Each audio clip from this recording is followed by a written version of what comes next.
Long ago, when these ancient Grecian temples were new, hemp was already old in the service of mankind. For thousands of years even then, this plant had been grown for cordage and coarse cloth in China and elsewhere in the East. For centuries prior to about 1850, all the ships that sailed the western seas were rigged with hempen rope and sails. For the sailor, no less than the hangman, hemp was indispensable.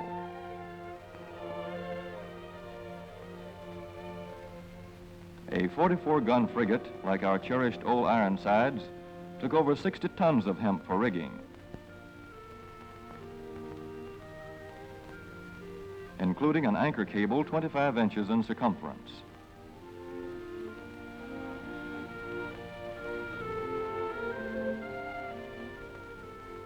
The Conestoga wagons and prairie schooners of pioneer days were covered with hempen canvas. Indeed, the very word canvas comes from the Arabic word for hemp. In those days, hemp was an important crop in Kentucky and Missouri. Then came cheaper imported fibers for cordage, like jute, sisal, and manila hemp, and the culture of hemp in America declined. But now, with Philippine and East Indian sources of hemp in the hands of the Japanese, and shipment of jute from India curtailed, American hemp must meet the needs of our Army and Navy as well as of our industries. In 1942, patriotic farmers at the government's request planted 36,000 acres of seed hemp, an increase of several thousand%. The goal for 1943 is 50,000 acres of seed hemp. In Kentucky, much of the seed hemp acreage is on river bottom land such as this, along the Kentucky River Gorge. Some of these fields are inaccessible except by boat. Thus, plans are afoot for a great expansion of the hemp industry as a part of the war program. This film is designed to tell farmers how to handle this ancient crop, now little known outside Kentucky and Wisconsin. This is hemp seed. Be careful how you use it. For to grow hemp legally, you must have a federal registration and tax stamp. This is provided for in your contract. Ask your AAA committeeman or your county agent about it. Don't forget, hemp demands a rich, well-drained soil such as is found here in the bluegrass region of Kentucky or in central Wisconsin.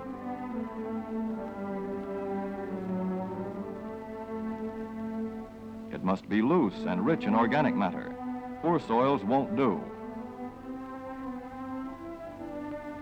Soil that will grow good corn will usually grow hemp. Hemp is not hard on the soil.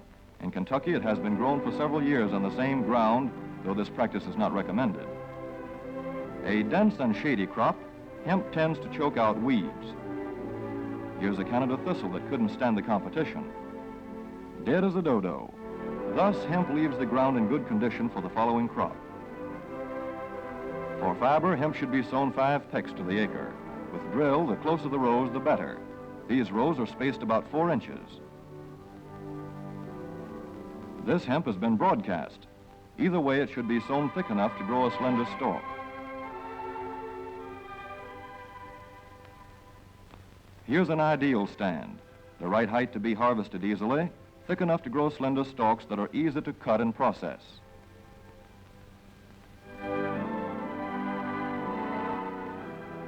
Stalks like these here on the left, they yield the most fiber and the best. Those on the right are too coarse and woody.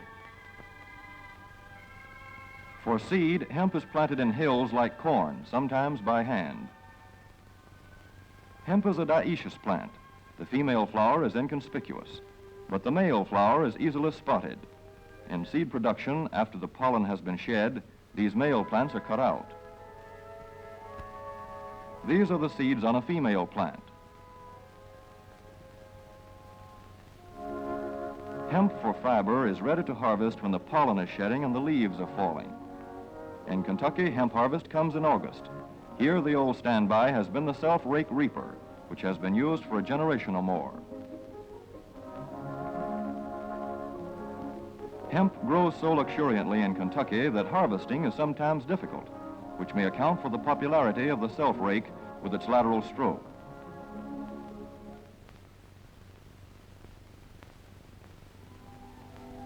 A modified rice binder has been used to some extent.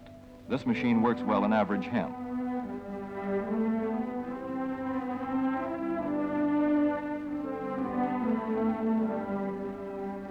Recently, the improved hemp harvester, used for many years in Wisconsin, has been introduced in Kentucky.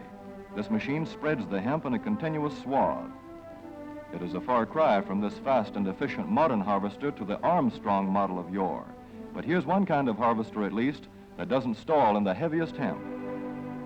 In Kentucky, hand cutting is practiced in opening fields for the machines.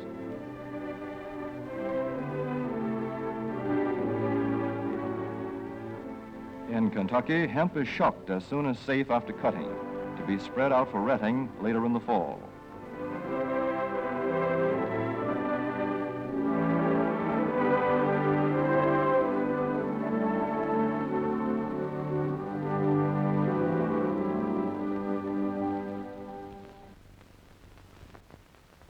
In Wisconsin, hemp is harvested in September. Here, the hemp harvester with automatic spreader is standard equipment. Note how smoothly the rotating apron lays the swath preparatory to retting. Here it is a common and essential practice to leave headlands around hemp fields. These strips may be planted to other crops, preferably small grain. Thus, the harvester has room to make its first round without preparatory hand cutting. Here the machine is running over corn stubble. When the cutter bar is much shorter than the hemp is tall, overlapping occurs. Not so good for retting. The standard cut is 8 to 9 feet. The length of time hemp is left on the ground to ret depends on the weather. The swaths must be turned to get a uniform ret.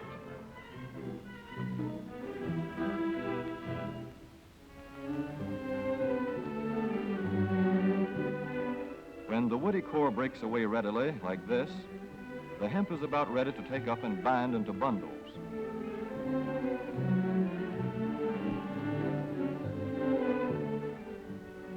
Well-retted hemp is light to dark gray. The fiber tends to pull away from the stalk. The presence of stalks in the bowstring stage indicates that retting is well underway.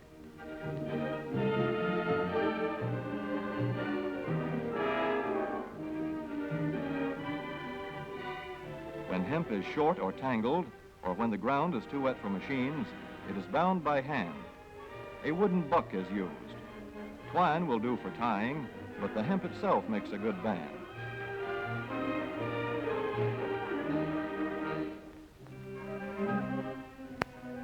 When conditions are favorable, the pickup binder is commonly used. The swaths should lie smooth and even with stalks parallel. The picker won't work well in tangled hemp.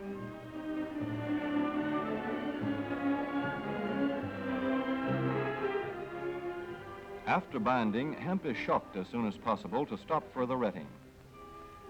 In 1942, 14,000 acres of fiber hemp were harvested in the United States. The goal for 1943 is 300,000 acres. Thus, hemp, Cannabis sativa, the old standby cordage fiber, is staging a strong comeback. This is Kentucky hemp going into the dryer of a mill at Versailles.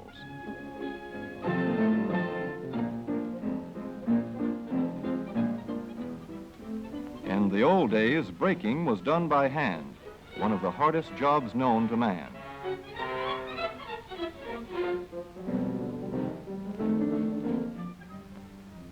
Now the power breaker makes quick work of it.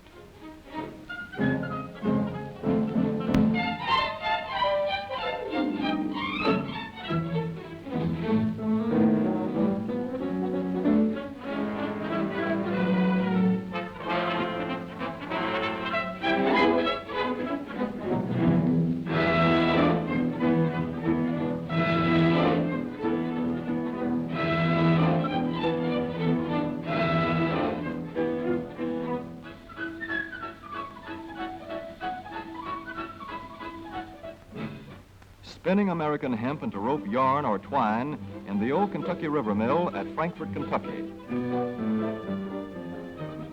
Another pioneer plant that has been making cordage for more than a century.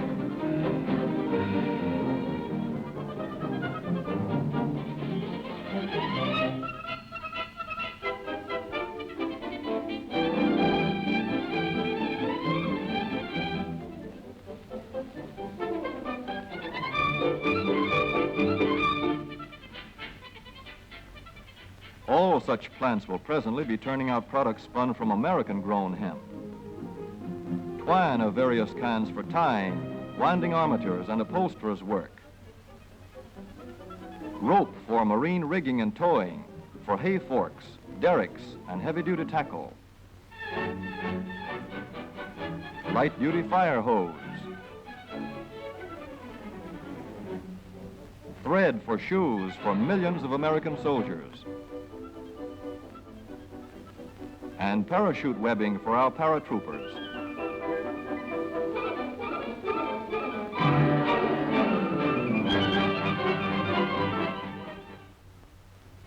As for the United States Navy, every battleship requires 34,000 feet of rope, and other craft accordingly.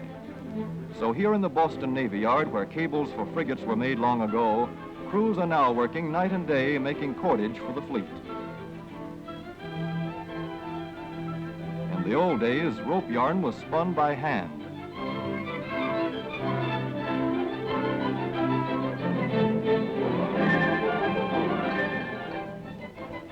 Today, even the rope walk is mechanized. 160 fathoms to go.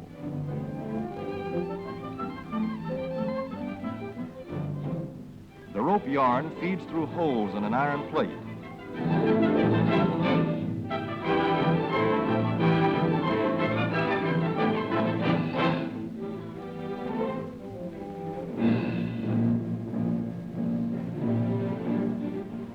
This is Manila hemp from the Navy's rapidly dwindling reserve.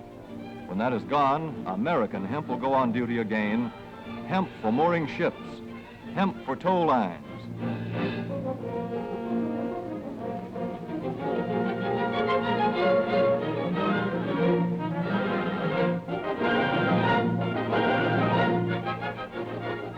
Hemp for tackle and gear. Hemp for countless naval uses, both on ship and shore. Just as in the days when old Ironside sailed the seas victorious, with her hempen shrouds and hempen sails.